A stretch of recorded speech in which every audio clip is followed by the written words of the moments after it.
Hello everyone and नमस्ते। मैं हूं आपकी होस्ट और आपकी योगा पार्टनर पूजा और आपका मेरे चैनल में एक बार फिर से स्वागत है। श्वसन तंत्र की बहुत सी बीमारियां होती हैं जैसे कि अस्थमा, ब्रोंकाइटिस, न्यूमोनिया, ट्यूबरक्लोसिस जिसे हम टीबी भी कहते हैं। कुछ लोगों को धूल मिट्टी की प्रॉब्लम रहती है, कुछ लोगों को परफ्यूम की रहती है, कुछ लोग किचन में जब फ्राई करते हैं तो वहाँ पे परेशानी महसूस करते हैं। अगर सीज़न चेंज होता है तो हवा में एक पराग जाता है, उसकी वजह से कई लोग बीमार पड़ते हैं। कई बार हम ज़्यादा एक्सरसाइज कर लेते हैं, रनिंग, जॉगिंग या फिर स्विमिंग, तो उसके बाद हमारी सांस फूलने लगती है, हमें घुटन महसूस होती है क्योंकि उस वक्त हमारे शरीर को एक अधिक मात्रा की ऑक्सीजन की ज़रूरत होती है। उस वक्त जो हमारी श्वसन नलिका है उसका कंट्रैक्शन और एक्सपांशन होते रहता है। हमारे जो एयर पाइप्स हैं वो स्वेल आउट हो जाते हैं, वो नैरो हो जाते हैं, जिसकी वजह से हमें सांस लेने में तकलीफ़ होती है और ऐसे बहुत सारे ब्रीदिंग प्रॉब्लम्स रहते हैं। कुछ आसन और कुछ ब्रीदिंग एक्सरसाइजेस ऐसे हैं जो आप नियमितता से अगर करते हैं तो आप कोई भी ब्रीदिंग प्रॉब्लम से छुटकारा पा सकते हैं और कायम की मुक्ति भी पा सकते हैं। इस वीडियो को देखने से पहले जल्दी से मेरे चैनल को सब्सक्राइब कर दीजिए और इस वीडियो को पूरा देखिए। तो बढ़ते हैं हमारे पहले एक्सरसाइज की ओर, जिस योगासन का नाम है पर्वतासन। इंग्लिश में कहते हैं seated mountain pose. Mountain pose के लिए हम किसी भी सीटिंग पोजीशन में, रिलैक्स पोजीशन में बैठ सकते हैं। हम पद्मासन में बैठ सकते हैं, हम अर्ध पद्मासन में बैठ सकते हैं या फिर इस तरह से बैठ सकते हैं। आज मैं बैठूंगी पद्मासन में।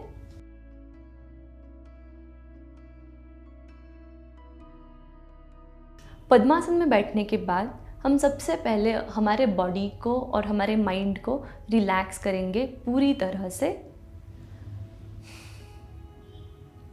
डीप इनहेल, एक्सहेल और धीरे धीरे अब अपने हाथों को इनहेल करते हुए हम ऊपर उठाएंगे और इस तरह से हथेली को आपस में जोड़ लेंगे। आप चाहें तो अपनी आंखें बंद रख सकते हैं। 15 सेकंड्स होल्ड करने के बाद हम धीरे धीरे अपनी आंखों को खोलेंगे और हाथों को नीचे लेके आएंगे और हमारी ओरिजिनल पोजीशन ये है पर्वतासन। पर्वतासन में हम जो अपर बॉडी है हमारी वो ऊपर की तरफ खींच के रखते हैं, जिसकी वजह से हमारा जो लंग एक्सपांशन है, चेस्ट ओपन हो जाती है अच्छी तरह से और हम ज़्यादा से ज़्यादा गहरी सांसें अंदर ले पाते हैं। एक बार और हम करेंगे पर्वतासन।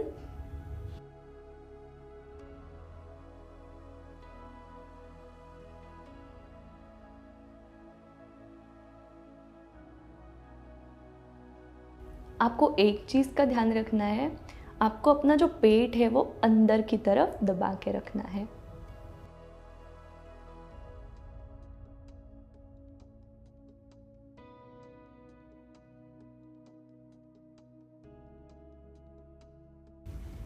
Slowly down and original position.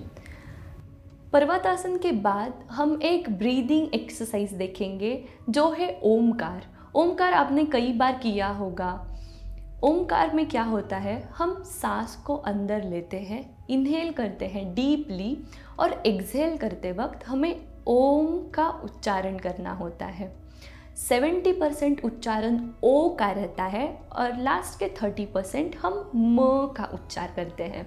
मैं आपको करके बताऊंगी ओमकार को कैसे किया जाता है। हम अपने हाथ को इस तरह ज्ञान मुद्रा में भी रख सकते हैं या फिर सीधी तरीके से ऐसे भी रख सकते हैं। हमें अपनी आंखें बंद करनी है इसमें। इनहेल,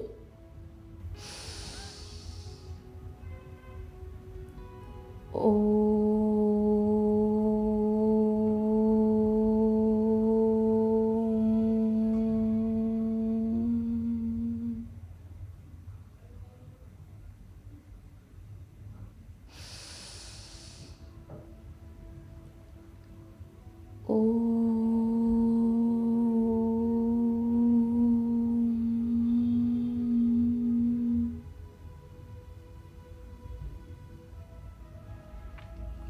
इस तरह से हम ये ब्रीदिंग टेक्निक करेंगे जिसको बोलते हैं ओमकार। ओमकार प्राणायाम हमारे माइंड के लिए बहुत ही अच्छा साबित होता है, क्योंकि इससे हमारा कंसंट्रेशन बढ़ता है।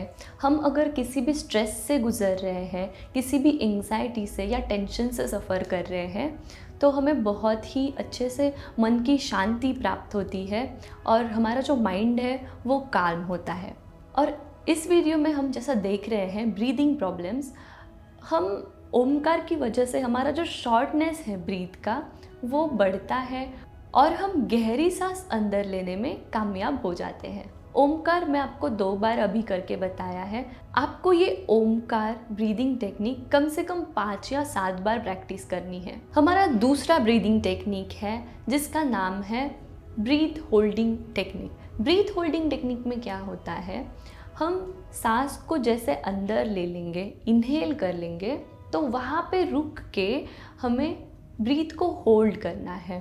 आप माइंड में काउंट कर सकते हैं 1 2 3 4 5, जहाँ तक आप रुक सकते हैं वहाँ तक आप होल्ड करके रखेंगे अपने ब्रीथ को और उसके बाद एक्सहेल करेंगे। पूरी तरह से एक्सहेल करके आपको वहीं पे भी होल्ड कर लेना है। पूरी तरह से एक्सहेल करने के बाद आपको वहाँ पे भी होल्ड कर लेना है 1 2 3 4 5 6 सेकेंड्स, कितने सेकेंड्स भी आप कंफर्टेबल है वहाँ तक आप होल्ड कर सकते हैं। फिर से अंदर लेके फिर से होल्ड करना है, फिर से बाहर छोड़ के फिर से होल्ड करना है। इस टेक्निक को हम ब्रीथ होल्डिंग टेक्निक कहते हैं। तो आइए देखते हैं इसे कैसे किया जाता है। रिलैक्स पोजीशन में बैठना है, आँखों को बंद रखेंगे या फिर खुली भी रख सकते हैं। Inhale,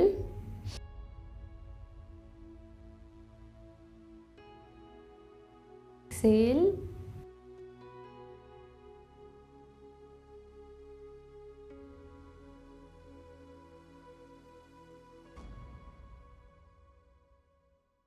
inhale,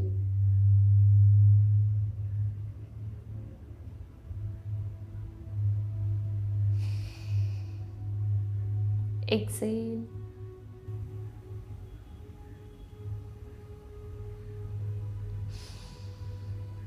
inhale. इस ब्रीदिंग टेक्निक को, इस प्राणायाम को कहते हैं ब्रीथ होल्ड। इस प्राणायाम की वजह से हमारा जो ब्लड प्रेशर है वो स्टेबलाइज हो जाता है।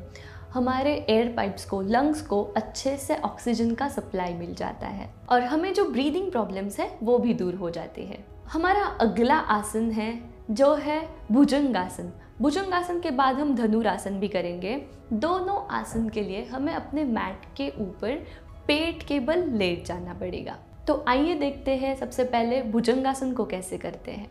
मैं आपको साइडवेज से दिखाऊंगी ताकि आपको अच्छे से पता चले। भुजंगासन के लिए हमें इस तरह से पहले मैट के ऊपर लेट जाना है।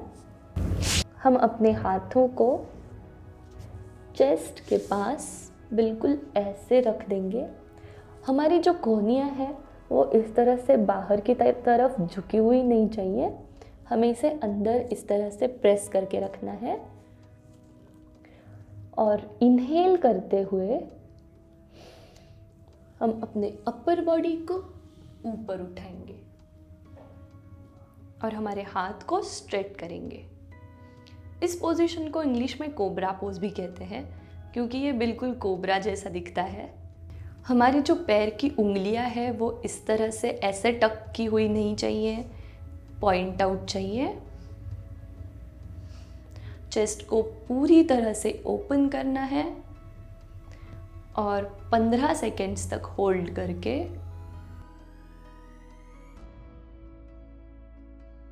हम धीरे धीरे हाथ को बेंड करते हुए नीचे जाएंगे।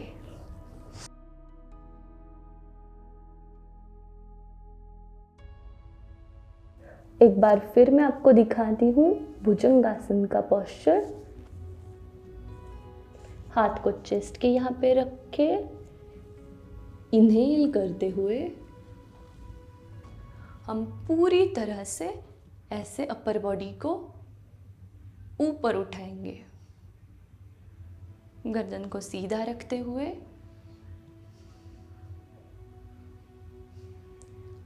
आपको हमारी रीढ़ की जो हड्डी है यहाँ पे बहुत ही खिंचाव महसूस होगा। हाइट बढ़ने के लिए या फिर आपको अगर बैक पेन भी है तो आपको ये आसन बहुत ही लाभदायक माना जाता है।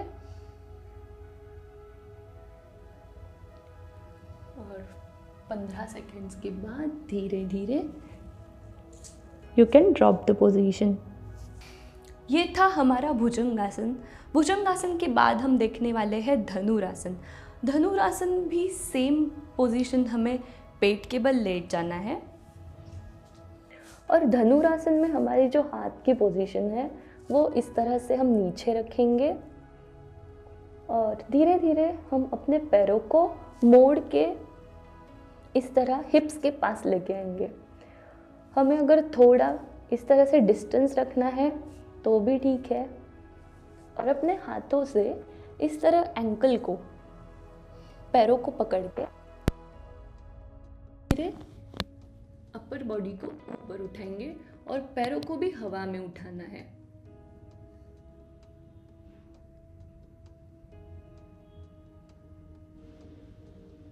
इसकी वजह से आपके लंग्स एक्सपांशन में बहुत ही मदद हो जाती है और ये आसन ब्रीदिंग प्रॉब्लम के लिए बहुत अच्छा माना जाता है।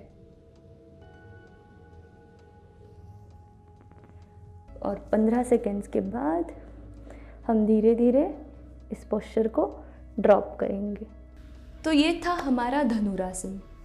आज का हमारा लास्ट प्राणायाम और ब्रीदिंग टेक्निक है अनुलोम विलोम। अनुलोम विलोम करने के लिए हमें सबसे पहले एक रिलैक्स पोजीशन में बैठना है। आप काउच पे बैठ सकते हैं, सोफे पे भी बैठ सकते हैं या फिर अपने योगा मैट के ऊपर ग्राउंड पे भी बैठ सकते हैं। अपने बॉडी को और माइंड को सबसे पहले काम करना है।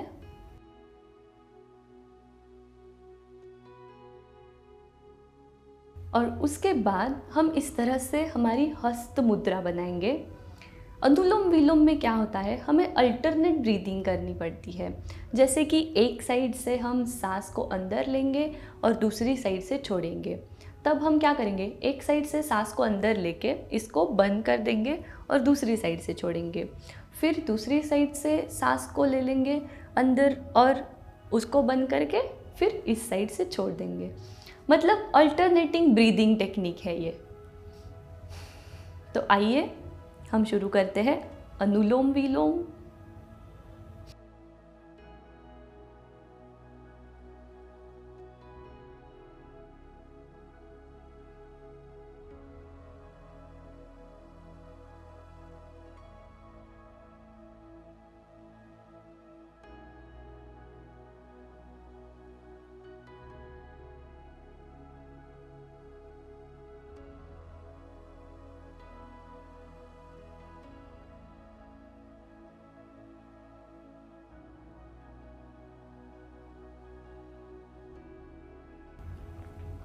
इस तरह से किया जाता है अनुलोम विलोम प्राणायाम। अनुलोम विलोम से हमारी जो ब्रीथ की शॉर्टनेस है वो बढ़ जाती है। मतलब हम धीरे धीरे लंबी और गहरी सांस लेने लगते हैं, जिसकी वजह से हमारे लंग एक्सपांड हो जाते हैं और हमारी जो ब्रीदिंग प्रॉब्लम्स है वो दूर हो जाती है। हमारे ज़िंदगी का सबसे पहला काम क्या होता है, सांस लेना। और हमारे ज़िंदगी का आखिरी काम होता है, आखिरी कृत्य होता है सांस छोड़ना। तो इसके बीच में हमारी पूरी दुनिया बसती है। इसलिए रेस्पिरेटरी ऑर्गन्स को स्वस्थ और निरोगी रखना हमारा काम है। इस वीडियो में बताए गए हुए आसन और ब्रीदिंग टेक्निक्स को, प्राणायाम को आप नियमितता से एक्सरसाइज करते हैं, प्रैक्टिस करते हैं तो आप ब्रीदिंग प्रॉब्लम्स से मुक्ति ज़रूर पा सकते हैं। आज का वीडियो आपको कैसा लगा मुझे कमेंट करके ज़रूर बताएं। ऐसे ही मेरे साथ जुड़े रहें और मुझे प्यार देते रहिए। अगर अभी तक आपने मेरे चैनल को सब्सक्राइब नहीं किया है तो चैनल को सब्सक्राइब कीजिए, इस वीडियो को जल्दी से ज़्यादा लोगों को शेयर करिए और मैं मिलूँगी आपको एक अगले वीडियो में नए टॉपिक के साथ। तब तक के लिए स्वस्थ रहो, नमस्ते एंड टेक केयर।